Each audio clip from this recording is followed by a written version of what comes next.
Strike while the iron's hot. Tonight, when we get started in a minute, we're going to get started in chapter 7 of Isaiah.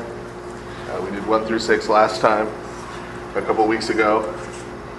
As usual, rather than going through my whole introduction to Isaiah again, I'm going to point everybody back to that first Bible study on Isaiah that's available on our church website.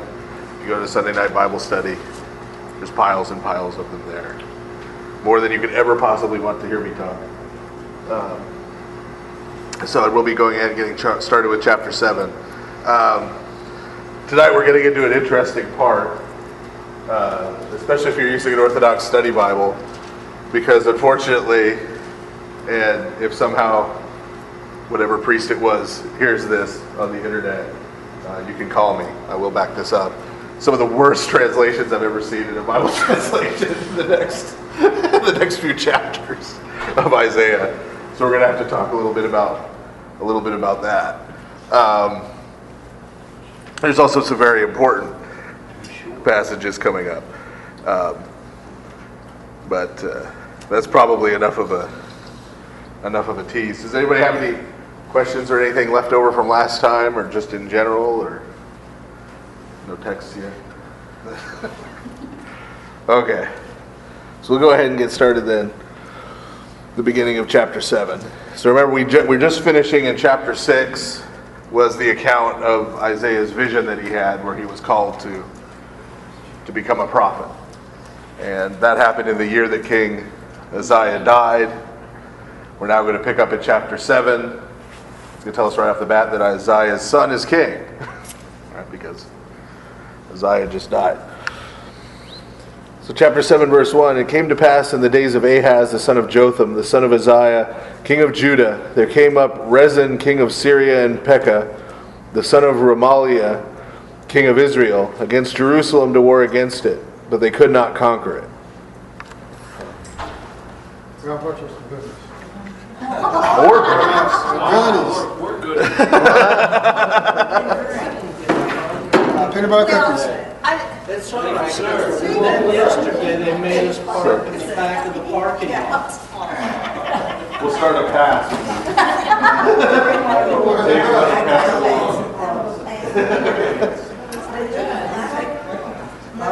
Okay. They put us in the back of the bus. Look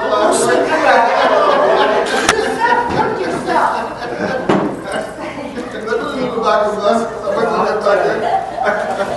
So you speak a little loud. We can't hear you. I'll project. Do you have the microphone on? I do not, but I will project. Good, we're in the back. Okay.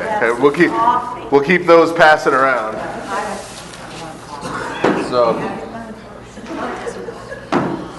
So as I say, we're picking up. We're coming off of Isaiah's vision here in chapter 7 now. When we start, we read about the king of Israel coming and attacking Jerusalem. What this is referring to is what's called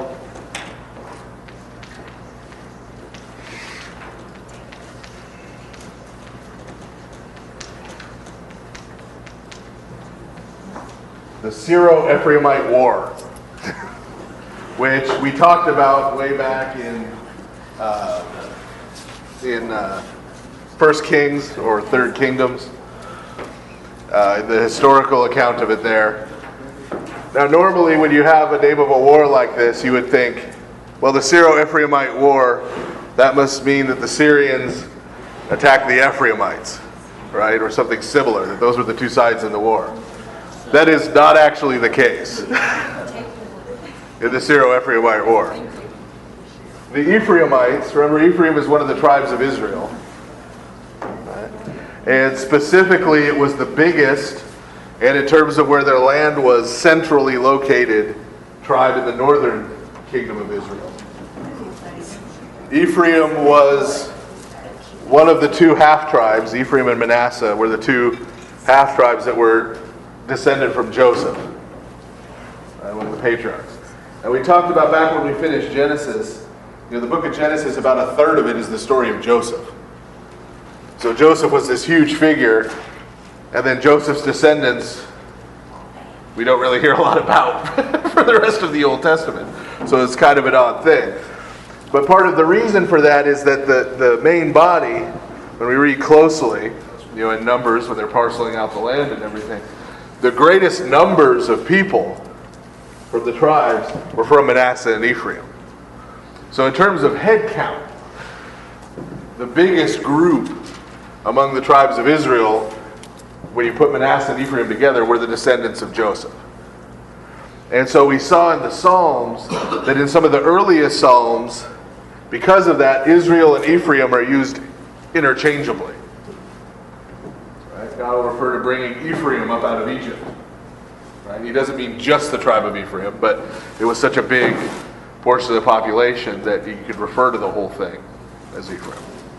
So the Ephraimites are the people of the northern kingdom of Israel. Okay? And the Syrians here weren't called Syrians yet. Properly at this time they were called the Arameans. And they were the people whose language was Aramaic.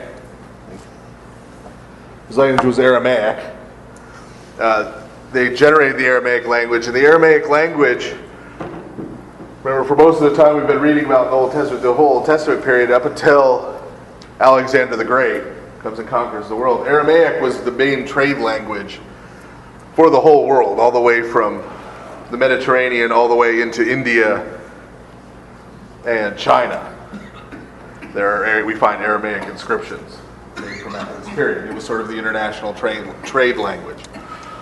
So the Arameans, whose kingdom was centered in Damascus, are the Syro-Ephraimite War. They're the Syrians, even though at the time they were called the Arameans. And the Arameans, the Syrians, teamed up with the northern kingdom of Israel to attack the southern kingdom of Judah. So even though it's called the Syro-Ephraimite War, right, what it really was were the Syrians and the northern kingdom forming a pact together to attack Judah and to lay siege to Jerusalem. Now, obviously, as we talked about when we were talking about this in the historical books, this shows that there's a real problem. Right? First of all, you have Israelites attacking other Israelites. Right? And remember, in the law, every Israelite who came out of Egypt, their family got a piece of land. And that piece of land was supposed to revert to their family after 50 years. That being the case, if they were following the law, what possible reason could there ever be for a bunch of the tribes to go and attack and try to conquer the other tribes? So this shows you how far gone, particularly the northern kingdom of Israel is.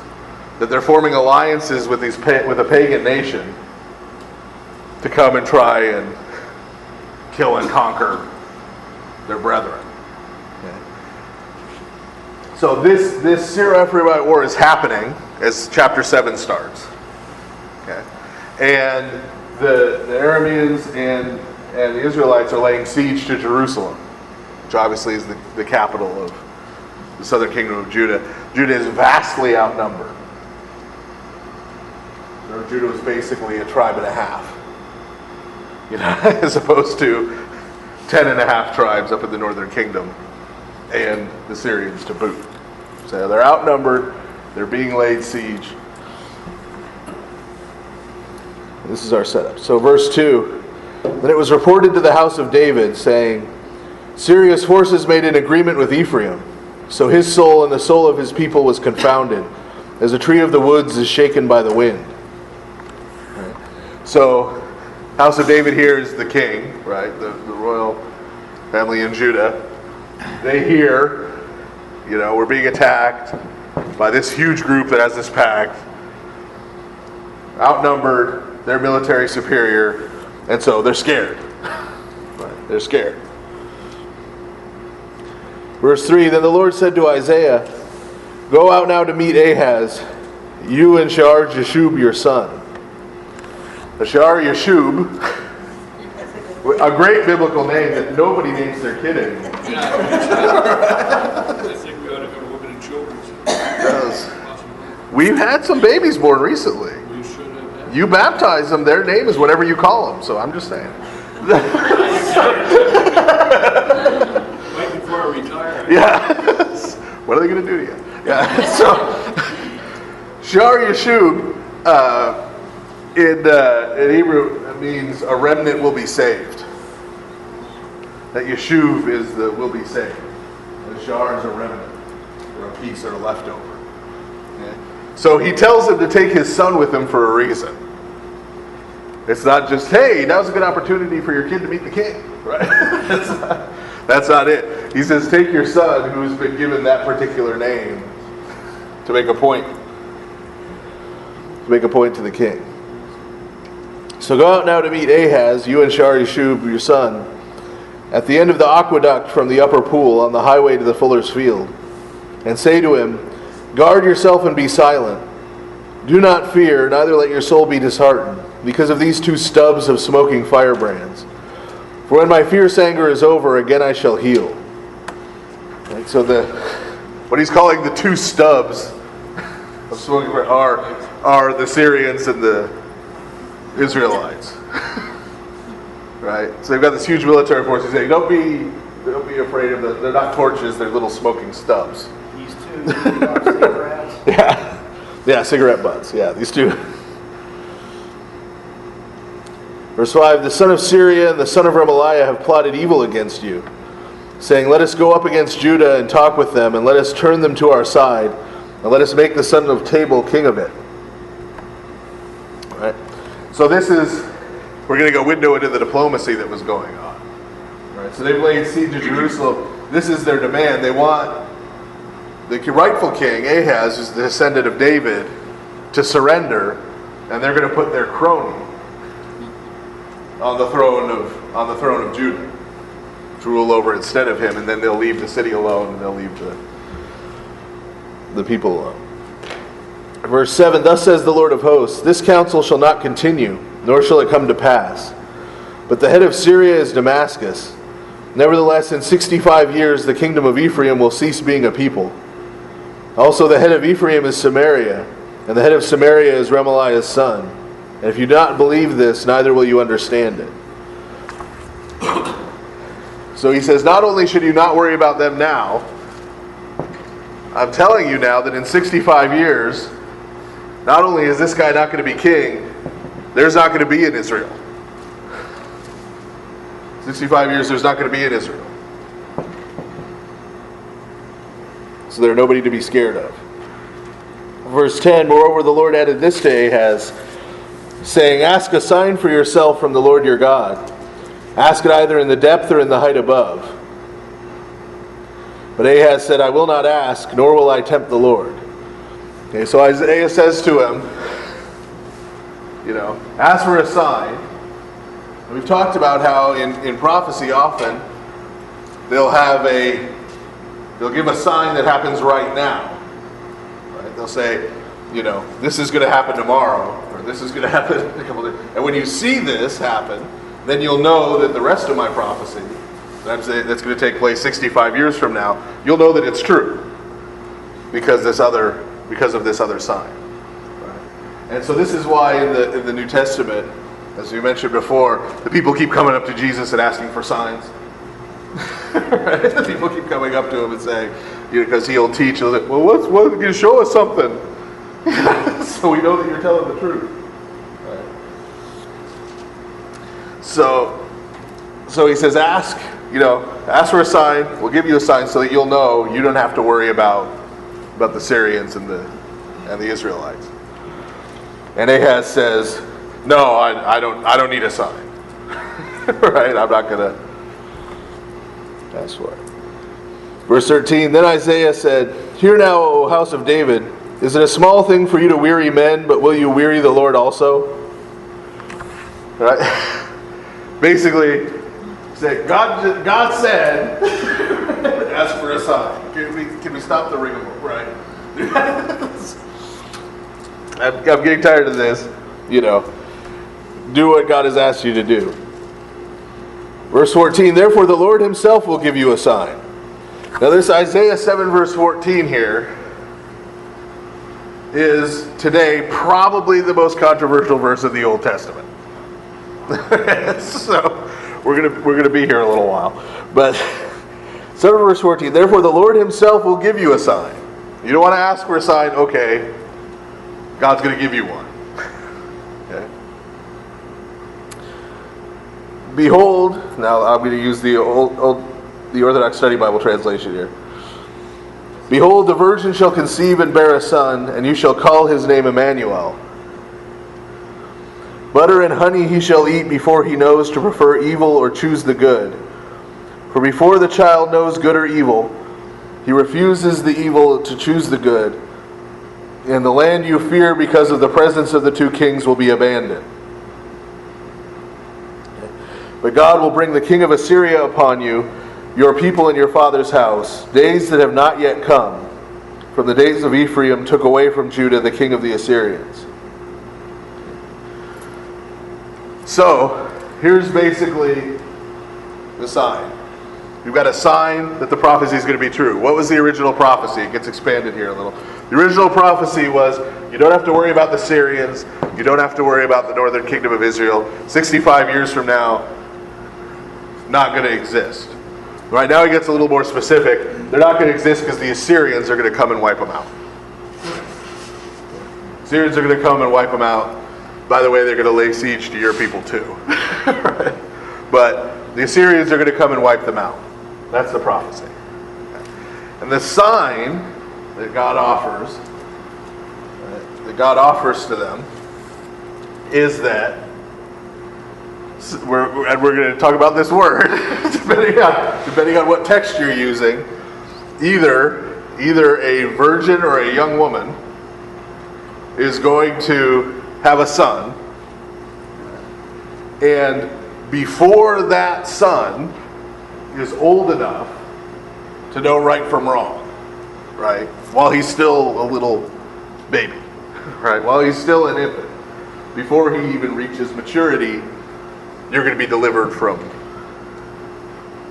this siege, right? And so when you see you're delivered from the siege, then you'll know my prophecy about Syria is true. Okay. Now, if we just take this as an Old Testament passage, there's not really much of a problem there, right? Because the original in the Hebrew has this word alma, which means a young woman of marriageable age. Okay. Now, a young woman of marriageable age in this culture, remember we're talking about one where boys are men when they're 13. A young woman of marriageable age is between 12 and 14. 12, 14-year-old girl. And it was presumed, of course, by the law, especially, that such a woman who is a young woman who is of marriageable age would be a virgin. Right? That's assumed in there in the package. Because remember, in the law, you know, if a young woman of marriageable age presents herself as a virgin, it turns out she's not, things don't go so well for her. Right? But so contained in this idea is that she's a virgin. So the idea being, this woman's going to, this young woman, probably a young woman who was right there, right, at the time, is going to get pregnant, 9 months, have a baby, right, and that baby will before he comes of age, Israel or Judah will be delivered from Israel and from the Syrians. Now, what happens is, when that gets translated into Greek in the Septuagint. Now remember, we're in the 8th century BC when these events are happening. We're in the around 740 BC. And the Septuagint, the Greek translation, we're looking at about starting around 200 BC. When this gets translated into Greek, they don't translate it as a young woman. When it gets translated into Greek, they translate it with the word parthenos, right? Which means a virgin, but not just a virgin in the sense of someone who's a young woman who hasn't had marital relations yet. Right? That's not what this word is specifically referring to. This word for virgin is where we get the Parthenon in Athens. Right? This is the word that's used for someone, for a woman who has dedicated her virginity religiously. Right? So in Roman religion, they had Vestal virgins. They had virgins at the Temple of Athena in Athens, which became known as the Parthenon because of that. And as we saw in Maccabees, there were dedicated virgins at the Jewish temple. Remember the virgins who celebrated the victories there. So these are women who, in the Jewish case, have dedicated their virginity to God. They're the equivalent of, in our modern language, nuns. Right? Nuns, a female monastic, and they lived at the temple. So that makes this a very different kind of prophecy when you translate it that way. Right? Now, the current, when I said this is probably the most controversial verse of the Old Testament, the reason it's controversial nowadays is that, obviously, this Greek reading is going to get picked up and quoted in the New Testament in reference to the Theotokos, in reference to the Virgin Mary, right? Who we know was not just a young woman who hadn't had marital relations yet, but was living at the temple as a dedicated virgin, right, at the temple. We're about to celebrate her entrance into the temple when that began, coming up later this month. Okay, so the New Testament picks it up and says, see, the real fulfillment of this is when this Parthenos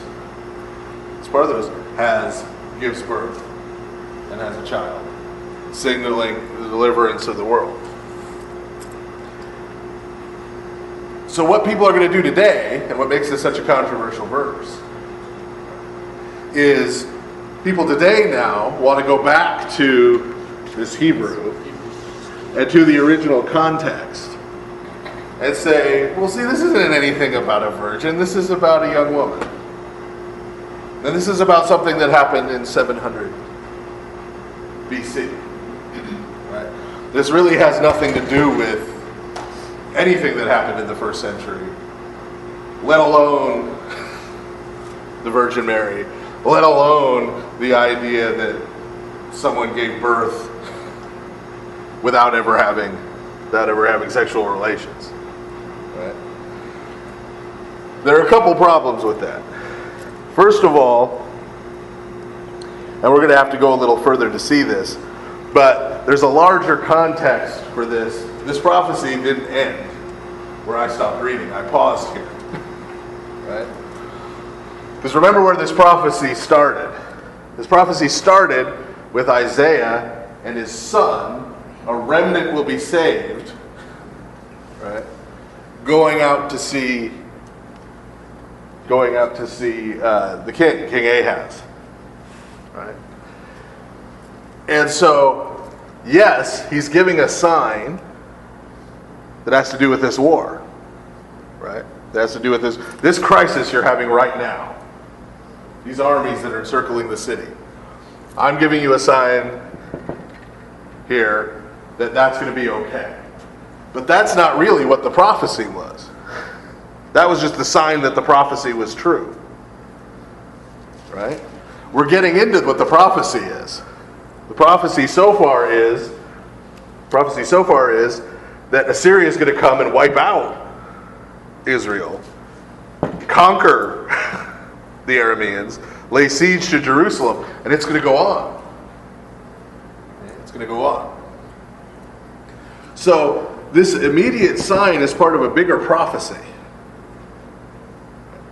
And I'm going to argue, especially once we get into the beginning of chapter 9, I think this will become really clear, that when we get into chapter 9, that what the New Testament authors are doing when they pick up this verse is not saying, oh look, here I found this sentence that I can take out of context and make it sound like it's referring to the Virgin Mary. But what they're saying is, they're quoting this to say, this prophecy, this bigger prophecy is coming true, and it's coming true in Christ. It's finding its fulfillment now in Christ. And the sign that this bigger prophecy, the sign that it's finding its fulfillment in Christ, is the fact that a virgin just gave birth and had a child. Right?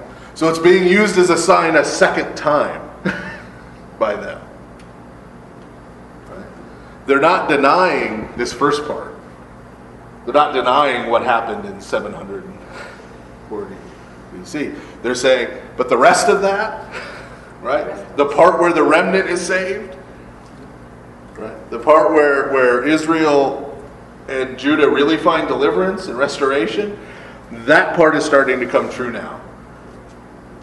And we've been given another sign that it's starting to be fulfilled. Okay. And as I said, I think it'll become really clear when we get into chapter 9. The other note here is, when we're talking about to our Protestant brothers and sisters about the Theotokos, this is important. Because we don't want to get bogged down in a frankly gross discussion of anatomy when we say things like the Theotokos was ever virgin. Okay? Because that's not what the discussion is really about. Right? When we say she's ever virgin, we're saying she's ei in Greek, ever, always, Parthenos. Meaning she was for her entire life, from beginning to end, a woman who was dedicated to God religiously. Right? She wasn't that as a child, and then she gave birth to Jesus, and then she just said, well, my job's done, I guess I can go do whatever I want now. Right? Like, mission accomplished. Now I'll go fishing. Right? That wasn't... Her whole life from beginning to end was dedicated to God. And we see that if you read the scriptures closely, and when we get into the New Testament here in a couple of years, we'll see that. If you read the scriptures closely, you see that again and again and again in the Gospels, and not only in the Gospels, but into the book of Acts. That every one of these events that takes place, whether it's her son's crucifixion, his resurrection, Pentecost, she's there. Every single time. Right? Every single time. She doesn't just give birth and then disappear. Is she one of the myrrh-bearing women? Not technically. No, but she's there at the resurrection appearances. She's one of the only people there at the crucifixion. At all these points in our salvation, she's there. And so when we say she's ever virgin, that's what we're talking about. We're talking about that she, as the greatest among saints, from beginning to end, from conception to the day she fell asleep in the Lord, that we celebrate on August 15th, she was dedicated. She was dedicated to her son and God from beginning to end. That's what we're saying. So when you give it to them that way, and when you show them in the scriptures that again and again she's there, right? That she's there on Pentecost, she's there, that she's there in the Ascension, that she's there all the way through, it becomes a very different discussion with our Protestant brothers and sisters than if you're arguing about anatomy, right? That's not what we want to be doing. This is what we're saying, and this is what's important about her. Okay. So let's keep going, and I'll come back to this a little bit when we get into chapter 9. So chapter 7, verse 18. It shall come to pass in that day the Lord will whistle for the fly that rules over part of the river of Egypt, and for the bee in the land of Assyria. So he's Remember, the Assyrians are going to come and conquer them. But it's not just the Assyrians are going to come and conquer the Arameans and the Israelites because they're more powerful. It's because God's going to send them. Right? So say God's going to whistle for... But notice they're both insects. Notice they're both insects. He's going to call for the Assyrians. He's going to call for the Egyptians. Right? And they're going to come and they're going to do what he wants them to do. Verse 19, all of them will come and rest in the ravines of the country, in the clefts of the rocks, in the caves and every crevice and tree. And that day the Lord will shave with a large and blood-drenched razor, belonging to the king of Assyria beyond the river, the head and the hair of the legs, and will also remove the beard. It shall be in that day a man will rear a heifer and 2 sheep. So it shall be from the abundance of milk they give, everyone left in the land will eat butter and honey. It shall happen in that day, wherever there could be 1,000 vines, worth 1,000 shekels of silver, it will be a barren land with thorn plants. Men will enter there with bows and arrows, for all the land will be barren and with thorn plants. Every mountain shall certainly be plowed, and there shall be no fear there from barren land and thorn plants, for it will be a pasture for sheep and a place for oxen to roam. Okay, so he's saying, he's going to call in the Assyrians, he's going to call in the Egyptians, and they're going to lay waste to this whole place. Right? And this remnant that's left in Judah will be protected. Right? They're the ones who are going to eat the butter and honey. But the Israelites, the Arameans, not to mention the Philistines, all these other people who've been troubling Judah are going to get scraped clean. And so this example, the large and blood-drenched razor, right? This is a picture of humiliation. Right, for a man to have all of his hair and his beard and his legs shaved. Right, this is an example of humiliation. So he's saying it's not just they're going to get beaten. Right? It's that this is God's judgment coming upon them. They're going to be humiliated. They're going to be humiliated and destroyed for the evil that they're doing now. Chapter 8, moreover the Lord said to me, take for yourself a large new book, and write on it with a man's pen concerning making a swift plunder of spoils, for it is near at hand. Then make witnesses for me of faithful men, Uriah and Zechariah the son of Berechiah. Then I went to the prophetess, and she conceived and bore a son. Let me pause there a second. Who's the prophetess? His wife. Right? And she isn't called the prophetess because she also was a prophet. She's called the prophetess because she's his wife. This is why in the Orthodox Church we traditionally call a priest's wife some version of priestess. That's what presbytera means. That's what presbyteria means. It means basically priestess. Right? That goes all the way back into ancient Israel. The prophet's wife was the prophetess. The prophet's wife was the prophetess. So he's saying here, he went and had relations with his wife. She bore a son. She conceived and bore a son. And the Lord said to me, now they don't have his actual name in here. They translate it. This is another great biblical name. What he says is, call his name Maher-Shalal-Hashbaz. Do that again slower, please. I'll even write it if you want to. Maher, and it's hyphenated. Shalal.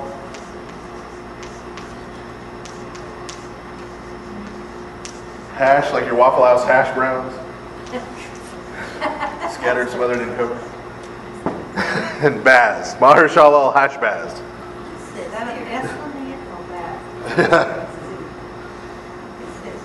They translate it. Yeah. Quickly the spoils. That it means quick to the plunder, quick to the spoils. Okay, is what it means. Quick to the plunder, quick to the spoils. But that's the actual name. How would you like to grow up with Mahershala al-Hashmi. I don't even know what they call you for short. Mash? I don't. Maybe he grew up to be a football player. Wouldn't fit on the back of the jersey. Yeah. Yeah. Son of Isaiah, Mahershala al-Hashbaz. Yeah, you thought Sha'ar Yeshuv was, he's got it over his younger brother.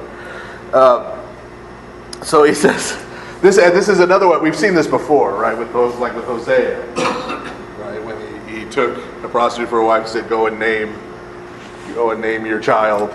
Thus and so. The purpose of that is, it isn't just because you write this on a birth certificate somewhere. Remember, the naming of the child was something that happened publicly. He brought this child to the temple, and publicly the child was given this name. So this is a big public action that's taking place. Okay, so he has this son with his wife. They name him Quick to the Plunder, Quick to the Spoils. I guess in the Orthodox Study Bible here, they have quickly to spoil, swiftly plunder. Verse 4, "For before the child shall know how to call for his father and mother, one shall take the power of Damascus and the spoils of Samaria." Remember, Samaria is the capital of the northern kingdom of Israel. "The spoils of Samaria in the presence of the king of Assyria. The Lord also added this for me to speak as well, saying, because this people did not choose the water of Siloam that flows quietly, but chose Rezin and Remaliah's son to be king over you. Therefore, behold, the Lord brings upon you the mighty and abundant water of the river, the king of the Assyrians, and his glory. You shall come up over every ravine of yours and walk over all your walls, and take away from Judah every man able to raise his head or accomplish anything. His encampment will fill the breadth of your land, O God, with us. Know this, O Gentiles, and be defeated. Give ear, all you, to the very ends of the earth. Be defeated, although you are strong. For even if you should be strong again, you will be defeated again. Then too, whatever counsel you take, the Lord will scatter it abroad. And whatever word you shall speak, it will not continue among you. For the Lord God is with us." Couple notes here. If you read the bridegroom matins during Holy Week, you might recognize the last few verses there, starting in verses 9 and 10. Those are sung antiphonally in bridegroom matins, at the place where normally in matins we do, where's God's revealed himself to it? Blessed is he who has shown.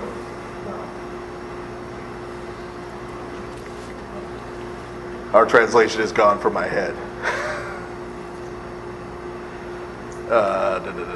Well, we do it in bridegroom matins antiphonally toward the beginning, right?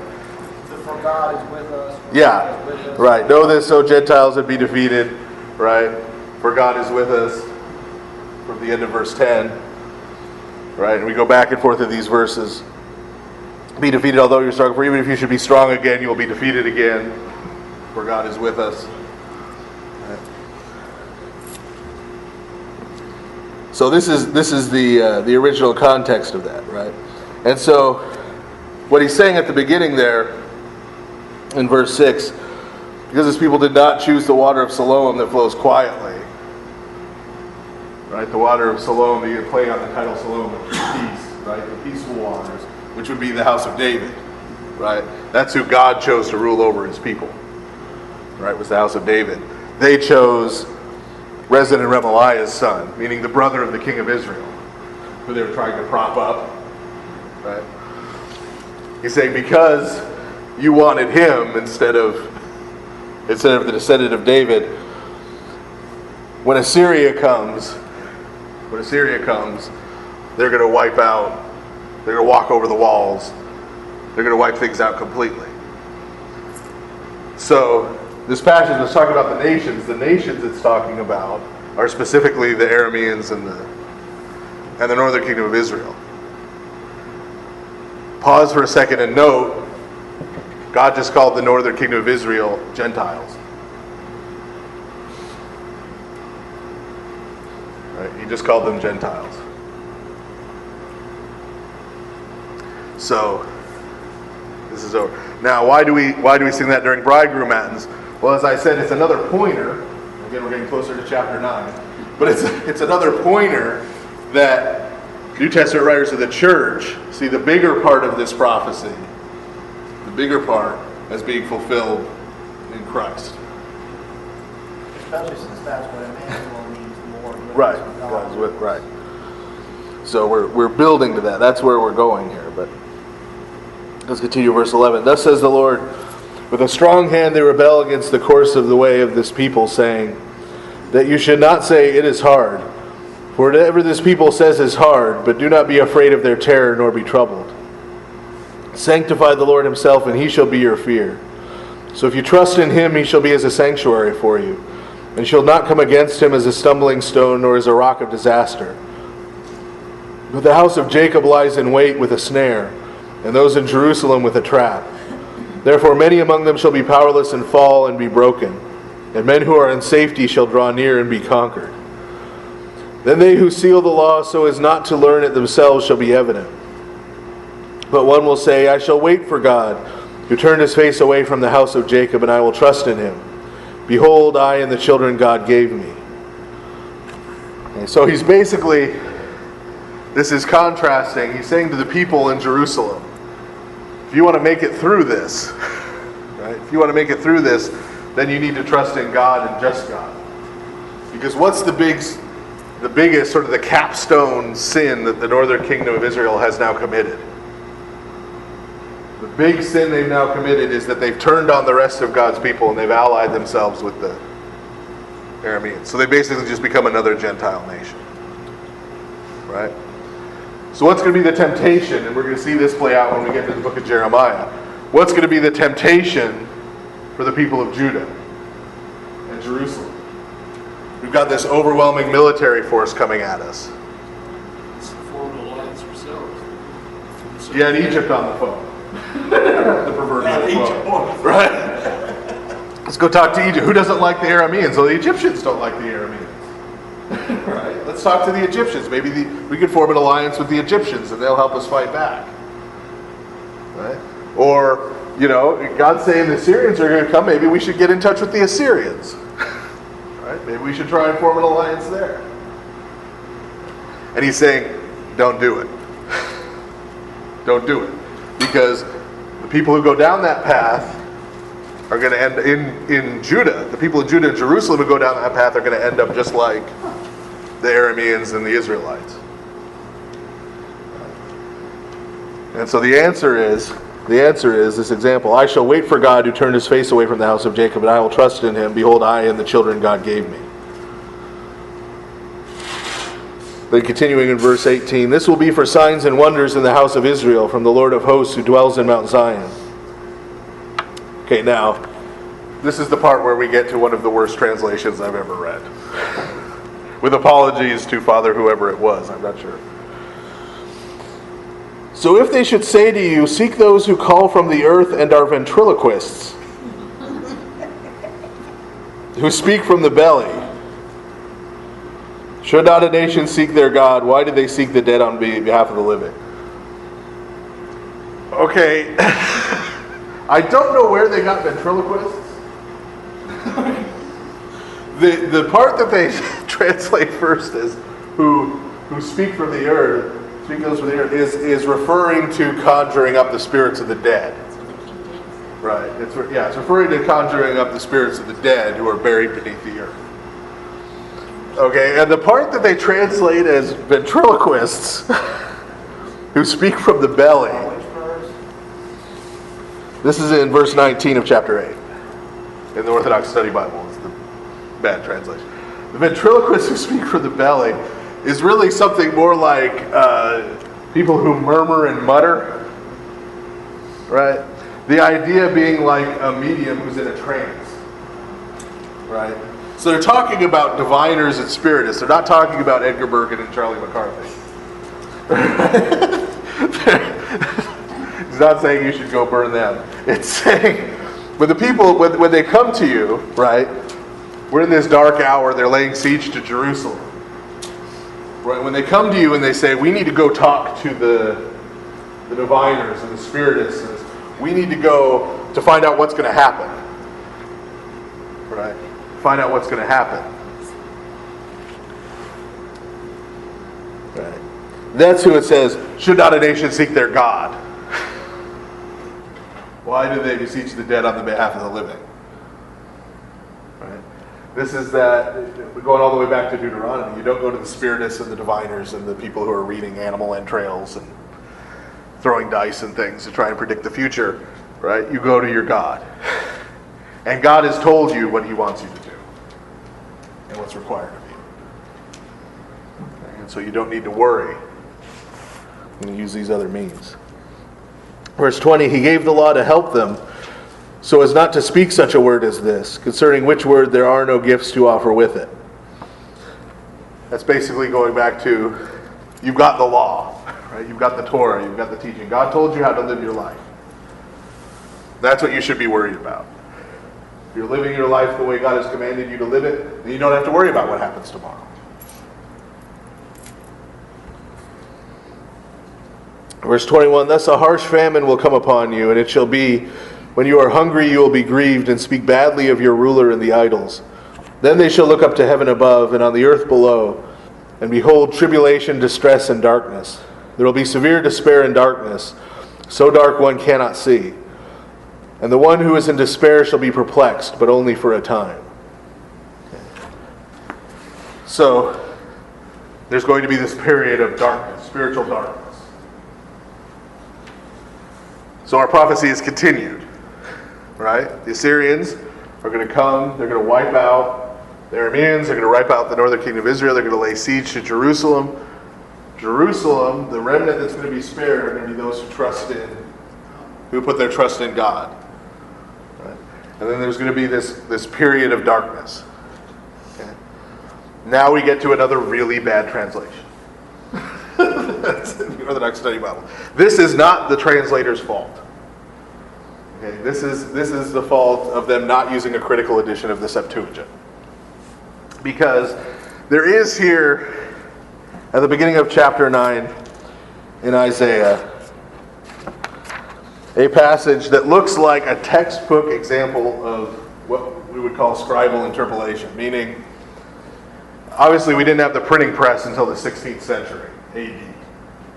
So all of these texts that we have of the Old Testament, be they in Greek, be they in Hebrew, Aramaic, Syriac, Latin, right? Any language, all of these texts were copied over and over and over and over again and handed down to us. Okay? At the beginning of Isaiah chapter 9, in some texts of the Septuagint, not all of them, but a few of them, there is, before the verse actually starts, the phrase, drink this, do it quickly. Okay. It says, drink this, do it quickly in Greek. Okay? Now, if that was in the middle of a prophecy, right, we might try and find a meaning for that, right? The problem is, the beginning of chapter 9, it sort of goes into narrative. Right? And so, it doesn't really work. And it's only in, as I said, some copies of the Septuagint. It's not in the Slavonic Isaiah. It's not in the Ethiopic Isaiah. It's not in the Coptic Isaiah. It's not in the Aramaic or Syriac Isaiah. It's not in most copies of the Septuagint. So the easiest explanation is just that at some point, when they were copying it, someone gave a scribe something to drink and said, drink this, do it quickly. And someone else wrote it down.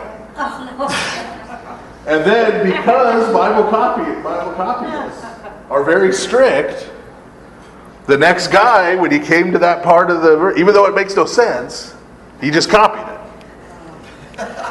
Right? And so we end up with this little set of Greek manuscripts that have drink this, do it quickly. Stuck in here at the beginning of chapter 9. Now, I don't know exactly why, but the person who translated in our Orthodox Study Bible, Isaiah chapter 9, Maybe he was drinking. well, went ahead, and at the beginning of chapter 9, as you can see, it says, do this first and do it quickly. Right? Yeah, no, King James does not say that. No other text says that. He felt the need to put that text variant in there, and he translated the verb pie, which means to drink, as poie, which is to do or make. So that's why all of a sudden it says, do this first and do it quickly. You do what first? Do what quickly? I don't know. other than take a drink of water. So I will pause.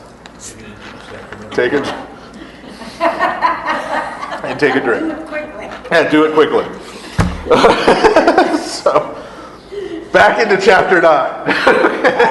What it says is walk in darkness first and quickly. I think that's the next verb. Well, no, see, because this is, it's a separate clause. Yeah, it's a separate clause. Okay, so, then back into chapter 9. O country of Zebulun, land of Naphtali, by the way of the sea, and the rest dwelling along the seacoast, and parts of Judea, and the land beyond the Jordan, Galilee of the Gentiles, a people who walk in darkness. I'll pause there. Where is Galilee of the Gentiles and the seacoast and all this that's being referred to? Well, I'll draw another one of my horrible maps of the Holy Land here. Okay. I know, terrible. So, if this is the Sea of Galilee up here, and this is the Dead Sea, right? Land of Israel's over here. Judah ends about there. Okay, so Israel's going to be wiped out, we've been told. Galilee, Zebulun and Naphtali, the tribes they're referring to, and the land of Galilee are up here. And here along the seacoast where the Phoenicians are. Right, going up into what's now Lebanon. Okay, so it's referring to this area up here. Which is ever, remember Dan is up there, the city of Dan where they have the other golden calf. This has never exactly been a hotbed of true religion. Right, we've got, this is where Jezebel's from, this is where, okay.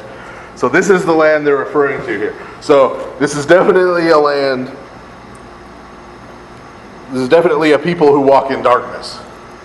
And this is Right. why they say, can anything good come from Galilee? Right, when they say to Jesus, can anything good from Galilee? There's no prophecy of a prophet coming from Nazareth, right? They're like, what's up there that's any good, right? But it's talking about that piece of land. People who walk in darkness. Behold a great light. And you who dwell in the country of the shadow of death, upon you a light will shine. Okay, let's just pause there. This is still the same prophecy. This is still the same prophecy. So the prophecy isn't just, oh, don't worry about your enemies, the Assyrians are going to wipe them out anyway. Right? That's a sign of something else that's going to happen. Right? Where is it going to happen? Well, we already saw, remember back in Micah, remember they talked about Bethlehem and Ephrathah, which is down here in Judah, you who are smallest among the cities. Right? They proved that deliverance of the Messiah was going to come from there. But now, where is the light going to shine first? Where is it going to take place? Up here in Galilee. Right? And this verse gets quoted in the Gospel of Mark when it talks about Christ beginning his preaching ministry. Right? It starts up here. It doesn't start in Jerusalem or in Judah or any of the traditionally faithful parts. It starts in the absolute worst part. Historically, right, for the Old Testament, the worst part of the land. The part that has always been the least faithful. That's where he goes first. That's where he goes first. So, this deliverance that's going to come in the long term, right, after the darkness, the real deliverance of this remnant of Israel is going to start up there in Galilee of the Gentiles. Verse 2, the multitude of the people whom you brought down in your joy, they shall also rejoice in your presence, as those who rejoice in harvest, as men rejoice when they divide the spoils. For the yoke lying upon them and the rod upon their neck is taken away. For the Lord broke the rod of the exactors as in the day of Midian. For every robe and garment gathered by deceit they shall repay with money, and they shall be willing to do this, even though they were burned with fire. Verse 5, for unto us a child is born, unto us a son is given, and the government will be upon his shoulder. His name will be called the Angel of Great Counsel, for I shall bring peace upon the rulers, peace and health by him. Now before we continue, famous Christmas verse, right? But notice, extracted from the context. Right? We just quote that verse, because it's a nice verse and it's obvious Christmas. We have to keep an eye on the context it's in. Right? Because the context it's in helps explain this, for example. Right? Why do they seize on this verse? Right? Not just because it's a convenient sentence they can take out of context, but this is the context. Right? The real fulfillment of this prophecy happens when Christ is born and when he begins his ministry. Right? That's the real fulfillment of this. Who cares about the Assyrians? It's ancient history. Right? It's ancient history. Verse 6, great shall be his government, and of his peace there is no end. His peace shall be upon the throne of David and over his kingdom, to order and establish it with righteousness and judgment. From that time forward and unto ages of ages, the zeal of the Lord of hosts shall perform this. The Lord sent death against Jacob, and it came on Israel. All the people will know, Ephraim and the inhabitant of Samaria, who say in pride and arrogance of heart, the bricks fell, but let us hew stones, and let us cut down sycamores and cedars, and we shall build ourselves a tower. But God shall overthrow those who rise up against them on Mount Zion, and scatter their enemies, the Syrians from the rising of the sun, the Greeks from the setting of the sun, and those who shall devour Israel with open mouth. For all this his anger is not turned away, but his hand is still uplifted. But the people did not turn until they were struck, yet they did not seek the Lord. So the Lord took away head and tail from Israel, great and small, in one day. The elder and those who admire persons, this is the head. The prophet who teaches lawlessness, this is the tail. For those who bless this people lead them astray, and they lead them astray so as to destroy them. Therefore God will have no joy in their young men, nor mercy on their orphans and widows. For all of them are lawless and evil. And every mouth speaks injustices. For all this his anger is not turned away, but his hand is still uplifted. For lawlessness burns like fire and like dry grass. It shall be consumed by fire and burned in the thickets of the forest. It shall devour all the hills round about. Because of the Lord's wrath, the entire land is burned up, and the people are as fuel for the fire. No man will have mercy on his brother. But one shall turn aside to the right hand, for he shall be hungry, and he shall eat on the left hand and not be satisfied. Every man shall eat the flesh of his own arm. Manasseh shall devour Ephraim, and Ephraim Manasseh. Together they shall besiege Judah. For all this his anger is not turned away, but his hand is still uplifted.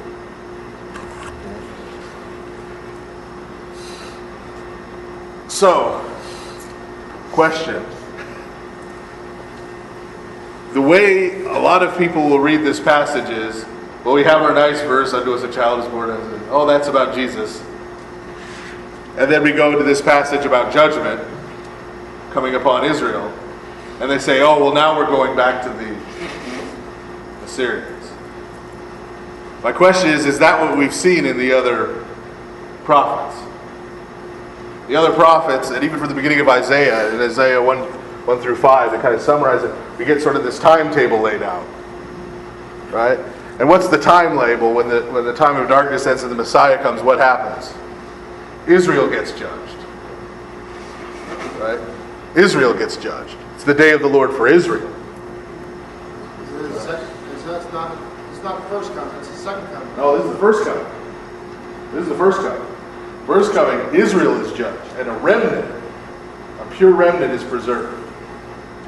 Right? And then the Gentiles come in and are added to that remnant and become the people of God. Right? Going forward. And this is what St. John, the forerunner, St. John the Baptist, is saying when he comes and he says, the axe is already at the root of the tree. Right? That judgment is just about here. Right? Now's your time. If you want to be part of that remnant, now's your time to act. And so, this is how we understand those verses. I mean, Christ says some things we like to skip over. Right? It's what seminary professor I had used to say. Sometimes Jesus says things that are really un-Christ-like. Right? Right? Because he isn't always just friendly and nice to everyone. Right? When he says that he came not to bring peace but a sword. to turn brother against brother and people of their own household. That's right out of this that we just read in Isaiah. Right? Not because Jesus loves strife and chaos, right? But because the reality is, with his coming, judgment's coming to Israel.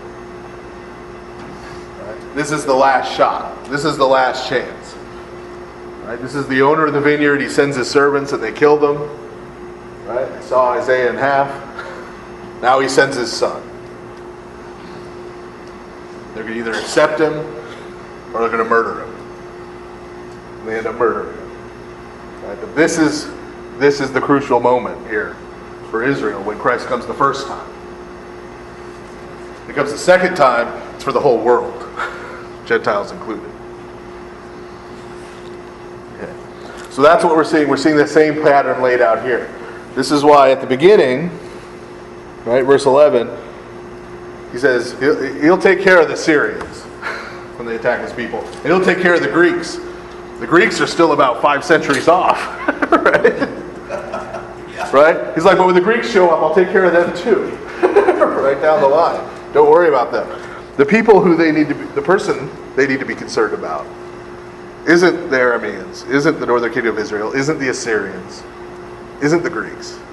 They need to be concerned about God. Right? God is who they need to fear. God is who they need to be worried about. Be worried about their standing with God, not about what any of these other nations might do. So what Because God's in control of that. What happened to the kingdom of Israel after Jesus came? Well, It just means that they wouldn't believe that he was the Messiah. Is that what that means? well, some did. Yeah, The remnant. But the majority didn't. Is that what that means? The Yeah. judgment. That's the judgment. The that majority some wouldn't did. believe in him. And this is what St. Paul's getting at in Romans 9-11 when he talks about the tree. Right? He says there's this bush.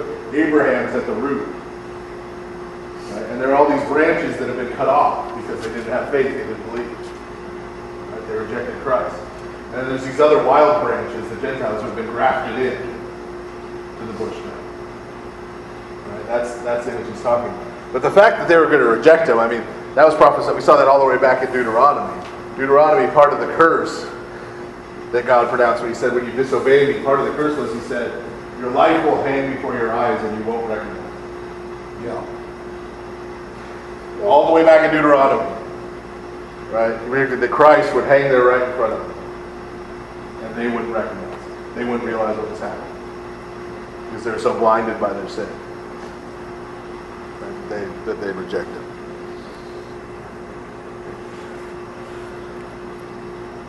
Okay, so that's what we're getting at here.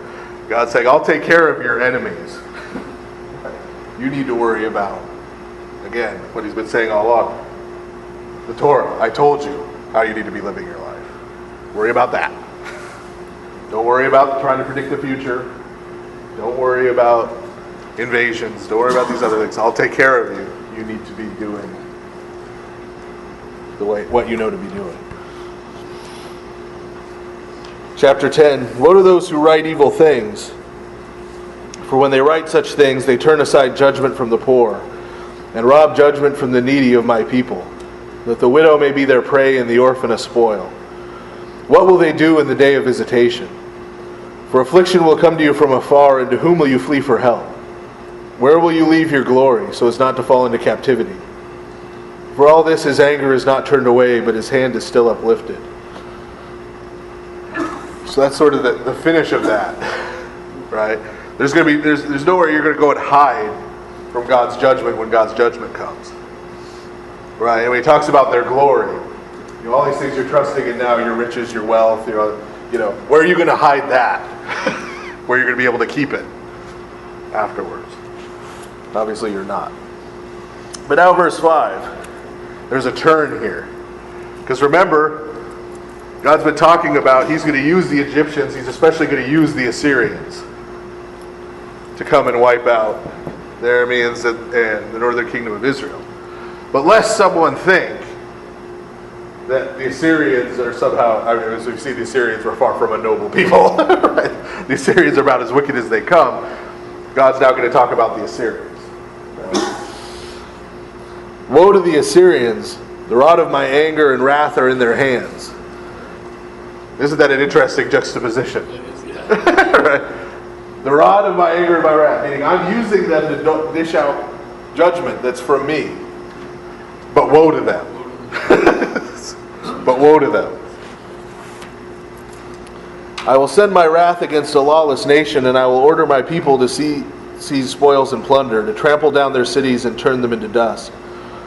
However, he does not think in the same way, nor does he consider the same thing in his soul. But his heart will change so as to utterly destroy many nations. He's talking about the king of... Well, he's mostly talking... We'll see in a second. He's talking about the king of Assyria here. The he. That's the he. All right? So, God's saying, I'm using the Assyrians, but the king of Assyria and I are not on the same page. Right? I'm not using them because... he is righteous, or he is good, or he is better than the people I'm judging. Verse 8, if they should say to him, you alone are ruler, then he shall say, have not I taken the country above Babylon and Chelan, where the tower was built, and taken Arabia, Damascus, and Samaria? As I took these with my hand, so also shall I take all the kingdoms. Wail, O carved images in Jerusalem and Samaria. For as I did to Samaria and the things made by human hands, so shall I do also to Jerusalem and her idols. So, basically he's saying, the king of Assyria, right, even though he's being used in this way to carry out judgment, from his perspective, it's not that he's, on the same page as the Lord and saying, oh, wow, look at this wickedness going on in these people. I need to put an end to this wickedness. From his perspective, he's just trying to take over the world. Right? He's just saying, I'm going to conquer all this because I'm great and I'm and I'm powerful, and this is me doing it. Right? And this is where that woe comes in. Right? You have too much pride. What are they speaking about when he talks about the tower? What's the significance of the tower? Because all of these cities had towers. Right, that's a geographic region. It's indicating it's up in the north part of the Fertile Crescent. Like if this is what's now Turkey and Asia Minor, it's an area up here. So it's sort of giving the expanse of what he's conquered. Right, so he's conquered Samaria and Damascus, and then all the way up here in Babylon. You say the tower in the previous chapter was made of wood. Yeah. Which by me is very hard to tear down. No. He's talking about that particular area, that Chelan that he's talking about where the tower was. It was a watchtower on the road, the trade route that went through followed the Fertile Crescent, the King's Road.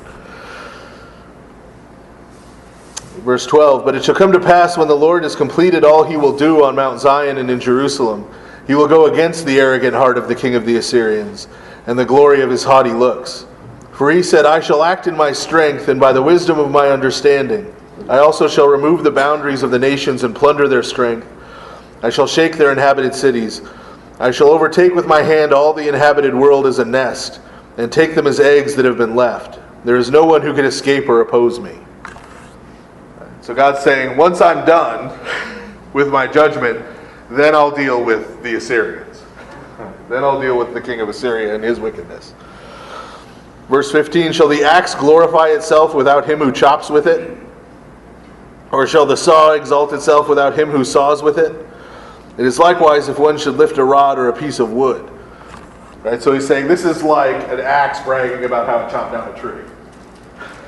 Right? Or a saw bragging at how well it cuts wood. God's saying, I'm just using Assyria as a tool. Right? As a tool. It can't take credit. And this is related to what Christ, of course, says to Pilate. When Pilate says to him, don't you know I have the power to execute you or the power to set you free? He says, you wouldn't have any power if it wasn't given you from above, meaning you're a tool, right? You're an axe. You're a saw. Really? Right? And that's the way he was sort of insulting him, wasn't he? Yeah. If you think about it. Yeah. He was saying, no, you really don't Nothing have that power. You don't have that kind of power. Right? That he was a tool. I guess he knew it. Verse 16, but it shall not be so, for the Lord of hosts will send dishonor against your honor, and he will kindle a burning fire against your glory. So the light of Israel will be as a fire, and he will sanctify him with burning fire, and it will devour the wood like grass on that day. The mountains, the hills, and the forests will be consumed, and devour both soul and body. And he who flees will be one like fleeing from a burning flame. Then the remnant will be few in number, and a child shall write them. It's actually, in the Aramaic, it's a child shall lead them, which is, I think, is a little better. What child? Well, flip back. Right. One page. Unto us a child is born, unto us a son is given. Right? So only this remnant gets left. And that child is their leader. Verse 20. Before he reaches the age of his majority, I think it says, doesn't it? No, this is not no. In The page earlier when it talks about unto you a son is given, doesn't it specify before he reaches his majority? And therefore a child? No, that's you're thinking of the before the Syro-Ephraimite war ends. Okay. So verse 20, it shall come to pass in that day that the remnant of Israel and those of Jacob who are saved will never again obey those who wrong them, but they will trust in God, the Holy One of Israel, in truth. The remnant of Jacob shall trust in the mighty God. For though the people of Israel be as the sand of the sea, a remnant of them shall be saved. For he shall accomplish the word and cut it short in righteousness. For God will accomplish the word and cut it short in all the world. Therefore thus says the Lord of hosts, O my people who dwell in Zion, do not be afraid of the Assyrian, because he shall strike you with a rod. For I am bringing a stroke upon you, that you may see the way of Egypt. Yet in a very short while the wrath will cease, but my anger shall be against their counsel. What's he saying there with the rod in Egypt? He's saying some discipline's coming. Right? Some discipline's coming. Because Jerusalem, remember, is going to be laid siege by the Assyrians. God's going to deliver them miraculously, but they're going to be laid siege. They're going to suffer. Right? He's saying this is discipline.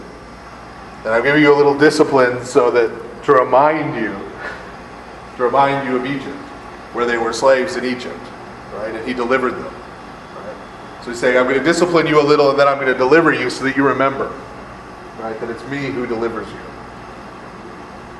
Not your alliances, not your own might, not your own power.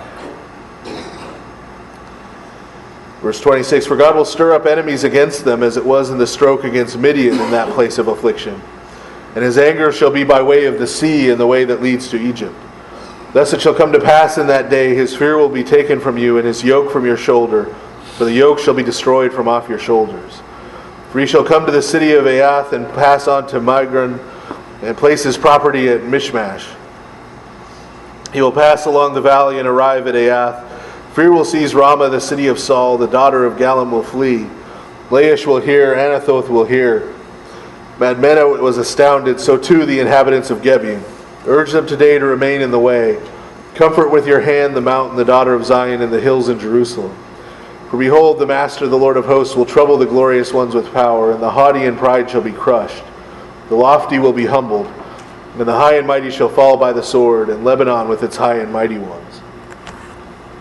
Those cities and towns are all cities and towns around Jerusalem that were going to be basically wiped out when the Assyrians come and lay siege to Jerusalem. Right? The way they're going to support themselves during the siege is by raiding all the towns. Right? Seizing the livestock, using it for food, seizing the water, seizing the town. So that discipline and that rod he's talking about is going to hit these towns. It's going to hit these towns. Chapter 11. There shall come forth a rod from the root of Jesse, and a flower shall grow out of his root. Okay. Now we get to another prophecy of Christ. I hope you're noticing already that part of the problem with interpreting Isaiah is that people tend to go through and sort of cherry pick it. Right? People tend to go through and take out these verses that are about Christ and take them out of the context of the whole thing. If you take them out of the context of the whole thing, you sort of miss what's going on. Right? Sort of miss what's going on if you just pull these verses out of the context. So Chapter 11, verse 1, there shall come forth a rod from the root of Jesse, right? Jesse being David's father, right? A rod, we just heard a rod, is discipline, represents rule, right? So there's a ruler is going to come, a descendant of David, right? The Spirit of God shall rest upon him, the Spirit of wisdom and understanding, the Spirit of counsel and might, the Spirit of knowledge and godliness. The Spirit of the fear of God shall fill him. He shall not judge by reputation nor convict by common talk, but he will judge the cause of the humble and reprove the humble of the earth. He shall strike the earth with the word of his mouth, and with the breath of his lips he shall slay the ungodly. He shall gird his loins with righteousness and cover his sides with truth. The wolf shall feed with the lamb, the leopard shall lie down with the young goat, and the calf, the bull, and the lion shall feed together, and a little child shall lead them. The cow and the bear shall graze together, and their young ones shall lie down together. The lion and the ox shall eat straw together.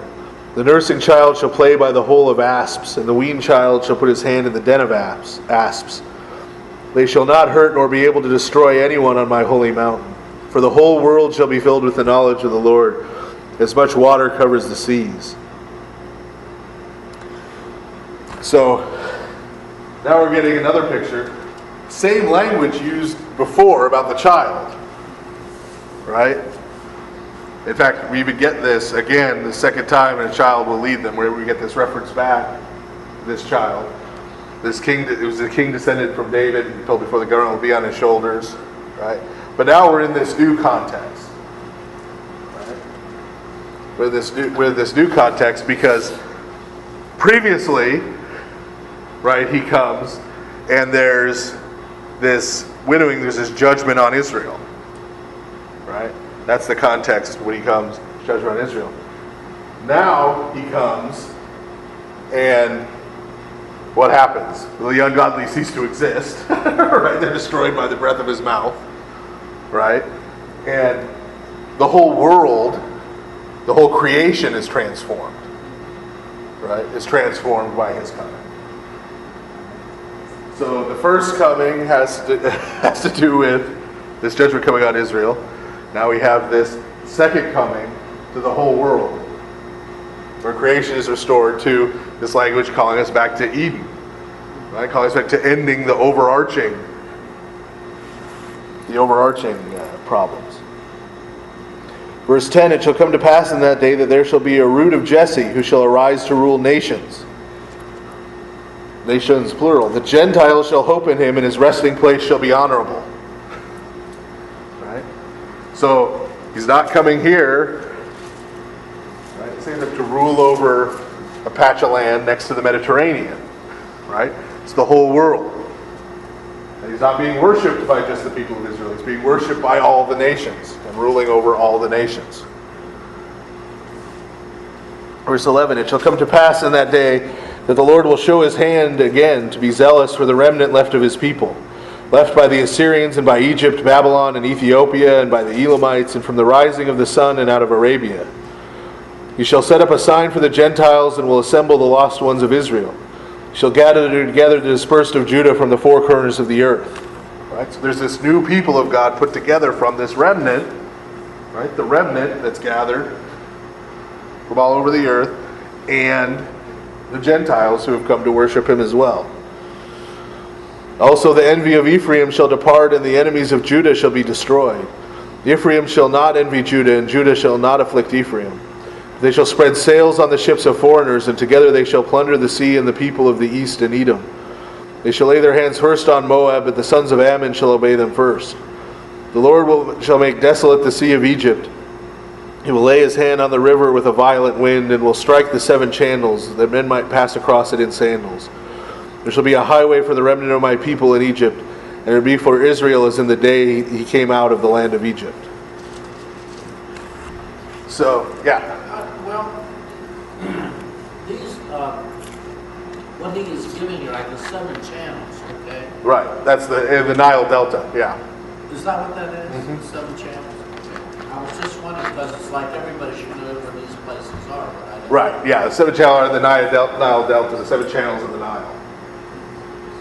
Okay. But so the picture here is that all these people who have been enemies of God's people aren't going to be their enemies anymore. Right? Aren't going to be their enemies anymore. What we've got here right now is a picture here, and what Isaiah has laid out, of the fact that Christ is going to have a first and a second coming. And that they're different. And that different things were going to happen in each one. So, this is an important, again, it's context. Because we tend to pluck these verses out of context. Right? Use them at Christmas or whatever we think they apply. When you take them all in context, you get this big picture. And that big picture includes two comings. And this is crucially important. This is crucially important. Because what you will hear over and over again, even from a lot of our Christian brothers and sisters, right, is this idea that in the New Testament, right, in the New Testament, that first of all, that the Christians thought like the rest of the Jews that Jesus was just going to restore everything in one coming. Right? And second of all, that everything about the second coming sort of gets made up as they go along. Because the early Christians thought when Jesus ascended into heaven that he was going to come right back. Right? They'll say that all the time. Right? And then he didn't. And so then everybody sat around scratching their heads. Gee, what are we going to do? You know, and then St. John was the last apostle left, and he's kind of going, I don't know, I guess I'll write the book of Revelation and make up a millennium. Right? So, you know, and then all this stuff was just sort of like, well, it didn't happen the way we thought it would, so let's try and come up with an explanation. Right? And that's just simply not true. Right? It's here. There's, right here in Isaiah, there's two comings of the Messiah. Right? There's a Messiah who's going to come and judge Israel. The day of visitation, the day of the Lord. We've seen it in all the prophets. Right? Messiah's going to come, bring the day of the Lord. Right? And then we also have this prophecy, right, where death is destroyed, where we have this return to Eden, right, where we have this picture of the restoration of the whole creation that comes after the Messiah comes, after the day of the Lord, after the Gentiles come in. Then there's this final restoration, this final judgment, final restoration. That's the picture that's all through the Old Testament. It's not something that gets made up when their original thoughts don't work out. Right? It's something that they look here and see. Right? They look here and see that. Right? Now, it's true that in the New Testament, just as today, you know, the apostles taught that Christ could return at any moment. Because he could. He could have returned at any moment then. He could return at any moment now. He could return at any moment now. But there's a difference between that, and we were talking a little bit about Adventist groups in the 19th century, right? When there were all the prophecies that God was going to return in 1846. And then 1847. And then 1848. And it didn't happen, and so these groups kept coming up with it. Well, Jesus went from one temple in heaven to another part of heaven on that day. And he's really coming back 3 years from it, right? And you keep pushing it, but that's not what happened in the New Testament. It's not what happened. Right? What happened was they taught consistently that Christ was going to have two comings, and that no one knew when the second coming was going to be. And that it could be at any time. Which is the same thing we teach today. Could the second coming be when he died individually? Well, for us, St. Paul says, it's appointed a man once to die and then the judgment. So for us, it sort of is, right, in that regard. All right.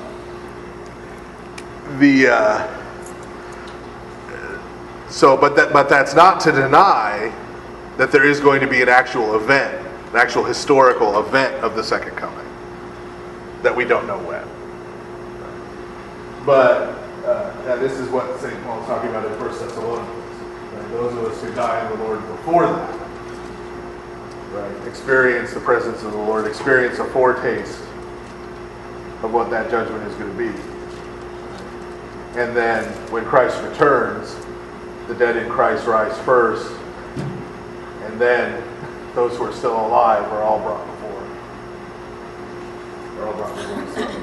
Okay, we'll get into that more when we get into Thessalonians, when we get into the New Testament here in a couple of years. Yeah. Did a text come in? No, no. Oh. You probably won't come to my question. Okay. Number 12, isn't that what they use to justify the state of Israel too? Verse 12? Yeah. Because they can pull them from all the corners of the earth. Right. No, and again, context is key. Exactly. Right. They use this a lot. So they say, oh, well, look, we've set up the nation of Israel. We've gathered people of the Jewish religion from all over the earth here. Okay. Has your baby played in a viper's nest recently? And where are all the Gentiles that we've been reading about? That are supposed to be coming and worshiping your God. Because they're all And where's in America. and where's the Messiah? He's already come on. Well, according to them, though, to them. Where's the Messiah? Where are the Gentiles converting? They're looking Where's for the- state. They pulled this out. They pulled this verse out of context, exactly. Exactly. And so, it can, in context, it can't mean that. Yeah. Right? It can't mean that. And it can't mean when God brought the part of the remnant of Judah out of Babylon back to the Holy Land. Because as we already read in Ezra and Nehemiah, there was no golden age when they came back. Right? Things were as bad or worse than when they started. And then the Greeks come and conquer them. They fight a war and overthrow the Greeks, and then they invite the Romans in. Real smart move. In exactly what they were not supposed to do here, right? They go and make an alliance with the Romans against the Greeks. And then the Romans come in and dominate them. So, can't be referring to that either. So I have friends who do this, Yeah. pull things out. How can I talk to them?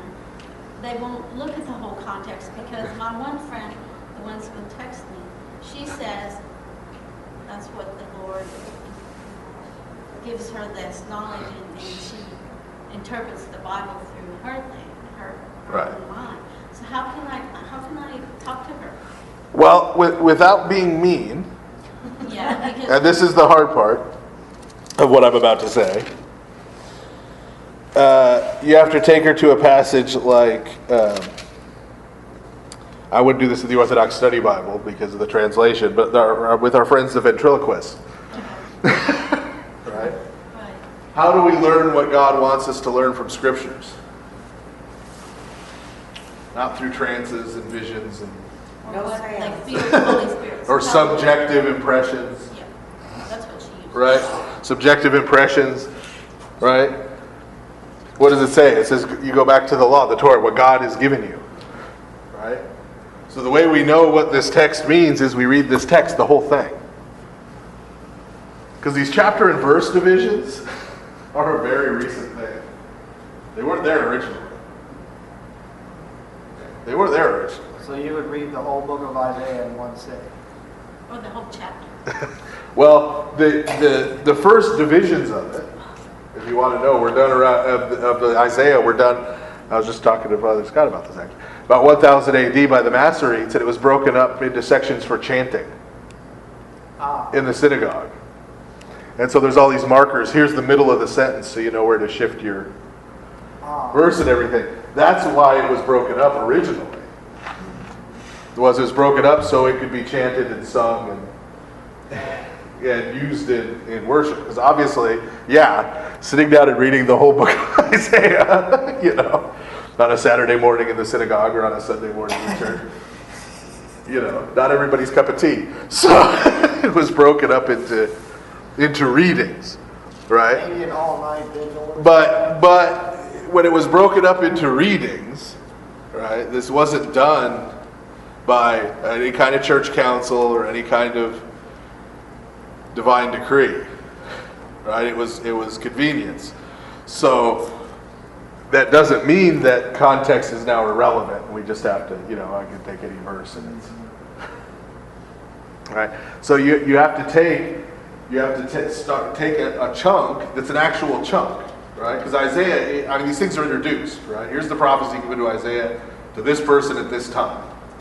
And that'll run for a few chapters, right? And then it'll say, you'll have another introduction, in the days of da-da-da-da-da-da-da. Then Isaiah went to Ahaz, or one of the other kings, and said, ba-ba-ba-ba-ba. And you have to read the whole thing, right? That whole piece, right? And when you read that whole piece, right, you can see the flow of it, the contours of it, right? You wouldn't do that with any other book. Exactly. Huh? Exactly. You wouldn't pick up any other book, right, and say, let's see, what is Ernest Hemingway trying to tell me? I'll flip to page 137 and read the 8th sentence on the page. Right? And then go and say, oh, well, obviously this book is about, and start making all of these pontifications about what it's about based on one randomly chosen sentence. And so it's no more legitimate to do that with the scriptures. Right? Because God didn't send Isaiah to go up to King Ahaz and say one of these verses and then walk away. Right? Leave Ahaz to puzzle out what it was supposed to mean.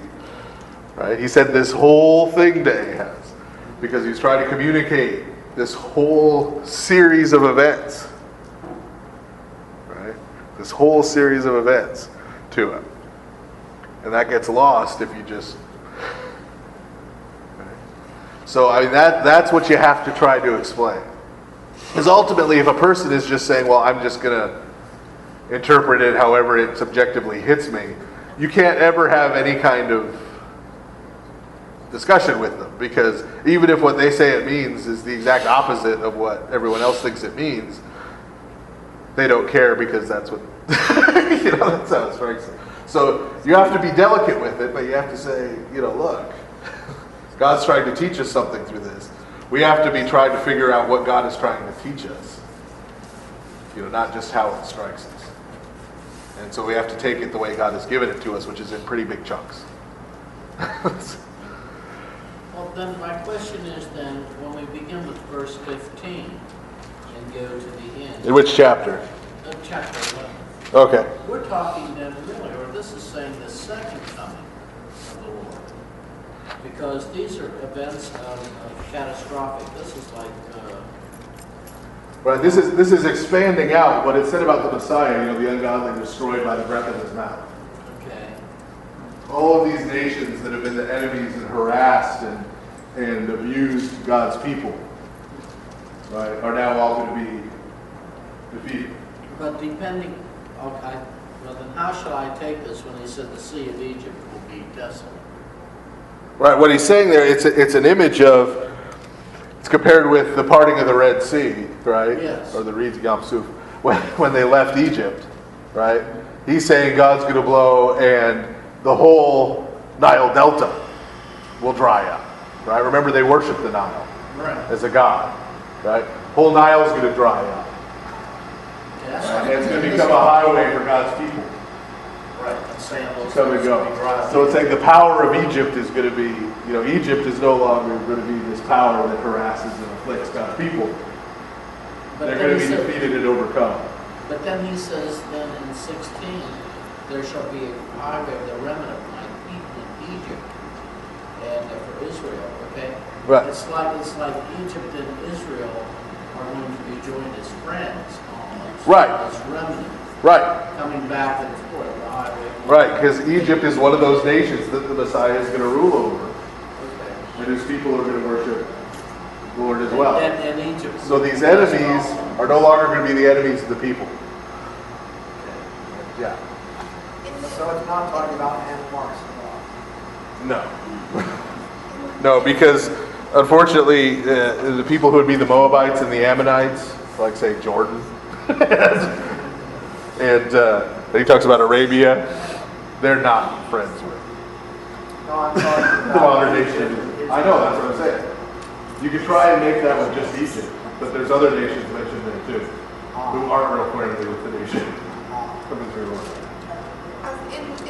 Bible, it says that that highway is talking about the highway that Mary and Joseph took when they took Oh, the notes. Jesus to Egypt. Yeah. I'm a little iffy on that. the Orthodox Study Bible sometimes,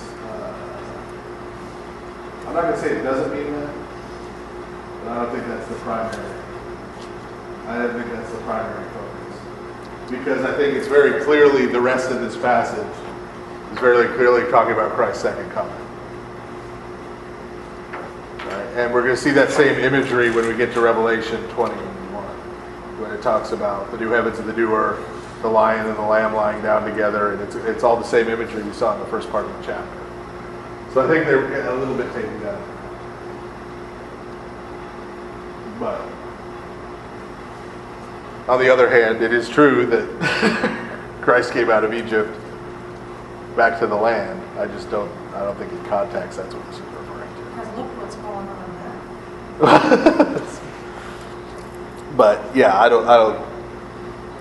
As you probably heard with my translation issues, with the ventriloquist and stuff, I think the Orthodox Study Bible is a good effort. It's a lot more readable translation of the Septuagint than any other one you're going to find.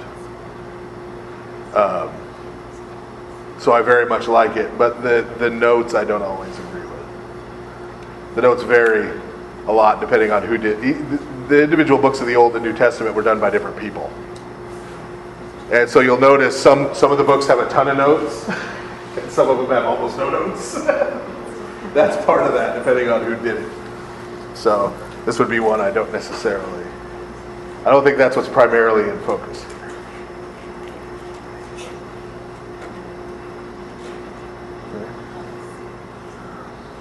So, seeing how long we've been here, this is a good place, I think, to stop for now.